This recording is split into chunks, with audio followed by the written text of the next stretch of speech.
মতুয়া সম্প্রদায়ের মানুষদের ক্ষেত্রে ওরা যে হ্যারাসমেন্টটা করেছে, মতুয়ারা না ওদের জন্য ওয়েট করছে। বিজেপির নেতারা মতুয়া অঞ্চলে যেতে এখন ভয় পাচ্ছে। আর মুসলমান সম্প্রদায়কে তো ওরা আমাদের দেশে এত সুন্দর একটা প্লুরালিটির একটা কালচারের দেশ, যেখানে মুসলিম সম্প্রদায়ের মানুষকে ওরা দ্বিতীয় শ্রেণীর নাগরিক হিসেবে পর্যবসিত করার যে চক্রান্তটা করছে, সেটার ক্ষেত্রে মুসলমান সম্প্রদায়ের মানুষ পুরো দিদির পেছনে এককাট্টা হয়ে গেছেন। তো বিজেপির এই ভাঁওতাবাজি পশ্চিমবঙ্গে হিন্দু মানে ধর্ম নিরপেক্ষে মানে মানে ইরেসপেক্টিভ অফ এনি রিলিজিয়ন মানুষ সেটাকে প্রত্যাখ্যান করার জন্য তৈরি। এবং ৪ঠা মে আমাদের স্বাধীনতা দিবস হবে, কেননা এখানকার মানুষকে ওরা ডিসেনফ্র্যাঞ্চাইজ করে তাদেরকে তাদের নাম ডিলিট করে ডিটেক্ট করে ডিপোর্ট করার যে চেষ্টাটা, তার বিরুদ্ধে মানুষ প্রতিবাদ করবে। সাধারণ মানুষের মধ্যে প্রচুর মানুষকে আমি এখানে দেখেছি, তাদের মাথায় ওরা দিনরাত ওই বিষটা ঢোকায় যে হিন্দু মুসলমান আর ভারত পাকিস্তান। ওরা না বলে উন্নয়নের কথা, না বলে মহিলাদের ক্ষমতায়নের কথা। এর এন্টায়ার পলিটিক্স ইজ অত্যন্ত ন্যারো। দাদা, ভোটের ঘন্টা বেজে গেছে বললেই চলে। একদিকে সুপ্রিম কোর্টের রায়, একদম ঐতিহাসিক রায় বেরোলো, এবং অন্যদিকে বিজেপি যে এই যে রায়, মমতা ব্যানার্জির জয় বলতে গেলে, অন্যদিকে সুকান্ত মজুমদার তারা যদি ক্ষমতায় আসে, হিন্দুরা তো অনুপ্রবেশকারী নেই, বেছে বেছে মুসলিম অনুপ্রবেশকারীদের বের করবেন, কি বলবেন? দেখো, ব্যাপারটা হচ্ছে যে আমি যেটা শুরু থেকেই যেটা বলে আসছি যে 2021-এ ওদের যেভাবে পশ্চিমবঙ্গের মানুষ ওদেরকে যেভাবে জবাব দিয়েছিল আবকি বার 200 পার বলার পরে, 2024-এ যেভাবে পশ্চিমবঙ্গের মানুষ ওদেরকে জবাব দিয়েছে, তারপরে ওদের না মানে ওরা তারপর দিল্লিতে ফেরত যায়। ওদের টিপিক্যাল যেরকম হয়, এসি ঘরে বসে প্রচুর সংস্কারী খাবার খেতে খেতে ওরা একটা প্ল্যান করে। ওদের প্ল্যানটা হচ্ছে যে যে করেই হোক পশ্চিমবঙ্গ জিততে হবে। তো কী করব, আমরা সার্টেন পার্সেন্টেজ ভোটারদের আমরা ডিসএনফ্র্যাঞ্চাইজ করব, এবং তাহলেই আমরা পশ্চিমবঙ্গে ভোটে জিতে যাব। এই অঙ্কটা ওরা কষেছিল। এই অঙ্কটা কষে তারই ফলস্বরূপ এসআইআর হলো। তার ফলস্বরূপ পশ্চিমবঙ্গে প্রায় মানে 1,20,00,000 মানুষের ওপর একটা অত্যাচার হলো। এই অঙ্কটা না ওদের ফাইনালি আতঙ্ক হয়ে গেছে। এই অঙ্কটা ওরা করে বুঝতে পারছে যে ওরা যেভাবে পশ্চিমবঙ্গের মানুষকে ভোটার লিস্ট থেকে হিন্দু মুসলমান নির্বিশেষে যেভাবে বেরিয়ে গেল আর কি, তাতে ওদের মারাত্মক আতঙ্ক হয়ে গেছে। এখন এর মধ্যে যদি মুসলমান সম্প্রদায়ের কথা যদি বলা যায়, যে আমাদের এই ২৭ লক্ষ যে ভোটারদের নাম বাদ গেছে, তার মধ্যে আমরা সবাই জানি ৮০% হচ্ছে মুসলিম সম্প্রদায়ের মানুষ। কিন্তু আমরা এটাও জানি যে বাকি যে 20% আছে তাদের মধ্যে মতুয়া সম্প্রদায়ের লোক আছে। প্রথম ওরা যখন এএসডিডিতে যাদের নামটা বাদ দিল, তাতে ২ সম্প্রদায়ের মানুষরা ছিলেন। তারপরে যে আরও প্রায় ৬ লক্ষ লোকের নাম বাদ গেল, তার মধ্যেও ২ সম্প্রদায়ের মানুষরাই ছিলেন। ফলে ওদের যে বেসিক যে ন্যারেটিভ, বিজেপি হিন্দুত্ববাদী, one religion, one nation, one national flag, one language, one food habit, ওদের যে থিমটা যার মাধ্যমে ওরা হিন্দু ভোটের সো কল্ড কনসলিডেশনের চেষ্টা করে, ওদের ওই প্ল্যানটা পুরো ঘেঁটে গেল। আমি এখানে যেখানে বসে আছি, এখান থেকে ১০ মিনিট যদি আমরা সাইকেল করে যাই, ১৫ মিনিট হেঁটে যাই, মতুয়া অধ্যুষিত অঞ্চলে আমরা পৌঁছতে পারবো। এবং সেখানে মানুষের মনের মধ্যে প্রচণ্ড ক্ষোভ যে মতুয়ারা ওদেরকে ভোট দিয়েছিল, যাদের প্রতি ওদের কৃতজ্ঞ থাকা উচিত।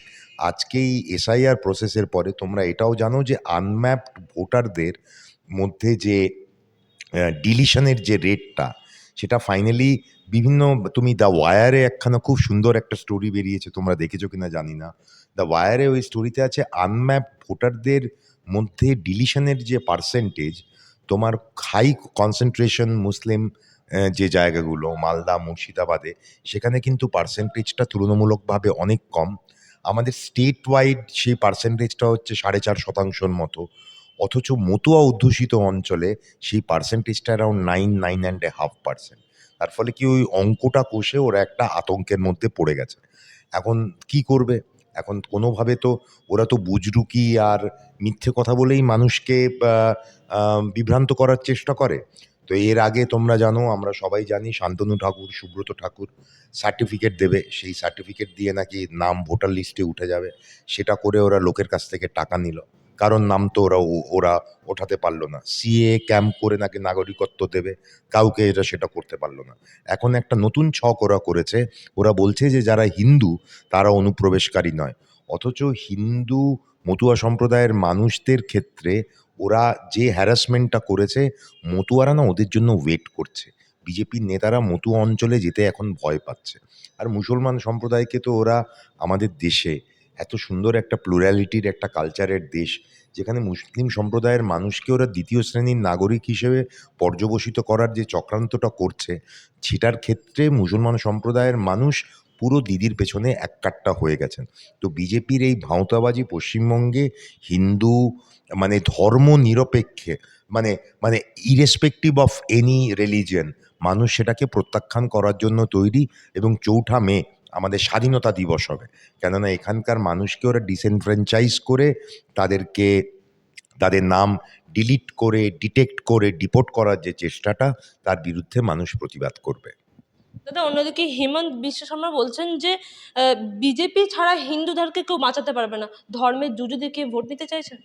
একদম, ওদের তো ও ছাড়া কিছু নেই। ওরা ভারত পাকিস্তান বলতে পারে, হিন্দু মুসলিম বলতে পারে, এছাড়া ওদের কাছে প্রপার কোনো ইস্যু নেই। মানে আমি যে কথাটা বারবার বিভিন্ন জায়গায় বলি যে ওরা আমাদের মানে সাধারণ মানুষের মধ্যে প্রচুর মানুষকে আমি এখানে দেখেছি, তাদেরকে তাদের মাথায় ওরা দিনরাত ওই বিষটা ঢোকায় যে হিন্দু মুসলমান আর ভারত পাকিস্তান। ওরা না বলে উন্নয়নের কথা, না বলে মহিলাদের ক্ষমতায়নের কথা। এর এন্টায়ার পলিটিক্স ইজ অত্যন্ত ন্যারো। যেন হিস্ট্রিতে এর একটা খুব সুন্দর একটা এক্সাম্পল আছে। 1930s অ্যান্ড 40s আমরা যদি ইউরোপের ইতিহাস দেখি, তোমার নাৎজি জামানায় হিটলারের আমলে হিটলার একখানা পাস তৈরি করেছিল, যে পাসটা শুধু মানে ওই আরহেন পাস বলে একখানা ওরা তৈরি করেছিল, যেটা হচ্ছে যে পাসটা এরা পেত না, জিউসদের পেত না, এবং শুধু ওই এরিয়ানস যারা তাদের জন্য এই পাসটা করেছিল। তার ফলে দ্বিতীয় শ্রেণীর নাগরিক হিসেবে তাদেরকে পর্যবসিত করেছিল, এবং তারপর হোলোকস্টের ইতিহাস আমরা সবাই জানি। সেই একই রকমভাবে আমাদের রাজ্যে এই যে হেমন্ত বিশ্ব শর্মা, উনি যেভাবে মুসলিম সম্প্রদায়ের মানুষেরকে ছোট করে দেখান, মানে বলেন যে একটা মুসলিম অটো ড্রাইভার যদি আপনার কাছে ৫ টাকা ভাড়া চায় তাহলে তাকে ৩ টাকা দেবেন।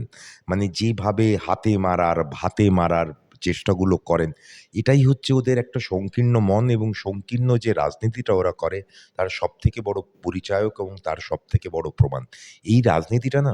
মানে ব্যাপারটা হচ্ছে ইন্ডিয়ান যে ডেমোক্রেসি, ইন্ডিয়ান যে প্লুরালিজমের যে আমাদের যে কালচার, সেই কালচারটা অনেক পুরনো, হাজার হাজার বছরের পুরনো। সেক্ষেত্রে এই যে ওদের এই পলিটিক্সটা, সেটা খুব শর্ট পিরিয়ডে একটা সাকসেস হতে পারলেও আমি আমি বিশ্বাস করি Indian democracy, Indian society, Indian কালচারে প্রচুর চেকস অ্যান্ড ব্যালেন্সেস আছে। এবং তার প্রমাণটা কিন্তু আমরা 2024-এর লোকসভা নির্বাচনে পেয়েছি, যেখানে ওরা আপকি বার 400 পার বলেছিল আর 240-এ এসে আটকে যায়। সেই 240টাও যে ওরা কিভাবে পেয়েছে সেটাও আমরা জানি। ইলেকশন প্রসেসকে রিগ করে, ভোটার লিস্ট থেকে নাম বাদ দিয়ে, ভুল ভোটারদের ঢুকিয়ে ওরা যেটা করেছে। সো আমার মনে হয় দেশে জেনারেলি একটা অ্যান্টি বিজেপি মুড তৈরি হয়ে গেছে। এই হেমন্ত বিশ্ব শর্মারা এখন ডেসপারেট হয়ে উঠেছে ক্ষমতায় কোনোভাবে ধরে রাখার জন্য। তো এগুলো ওরা বলতে পারে, কিন্তু জানো তো মানে এগুলো না খুব একটা সাকসেস আমি দেখি না। সাধারণ মানুষ তার জীবন জীবিকা, তার বেসিক লাইফ, তার বেসিক নেসেসিটিস নিয়ে এত ব্যস্ত, এবং তারা সবাই বুঝছে যে বিজেপির জামানায় ওনাদের শুধু ক্ষতিই হয়েছে। তার ফলে there is going bound to be a rejection and a very loud and vehement protest against the BJP, এবং সেটা পশ্চিমবঙ্গের নির্বাচনের ফলাফলের মাধ্যমেই বোঝা যাবে। দাদা, আমরা এতদিন শুনছিলাম শুভেন্দু অধিকারী বলছিল ১৭৭টা আসনের বেশি জিতবো। এবার এখন দেখো শুনতে পাচ্ছি শিশির অধিকারী বলছেন যে আমরা ১৭২ থেকে ১৮২টা আসনে জিতবে। কি বলবেন? দেখো, আমার ব্যাপারটা যে তুমি আমাকে ওনাদের বক্তব্য নিয়ে প্রশ্নগুলো করছো, আম, তোমার প্রতি আমার স্নেহ, তাই ওনাদের বক্তব্য আমি রিবাটলগুলো দিচ্ছি। কিন্তু আমি মনে প্রাণে বিশ্বাস করি ওনাদের ওই ভ্রান্ত এবং অযৌক্তিক কথার কোনো উত্তর দেওয়ার আমার কোনো দায়বদ্ধতা নেই।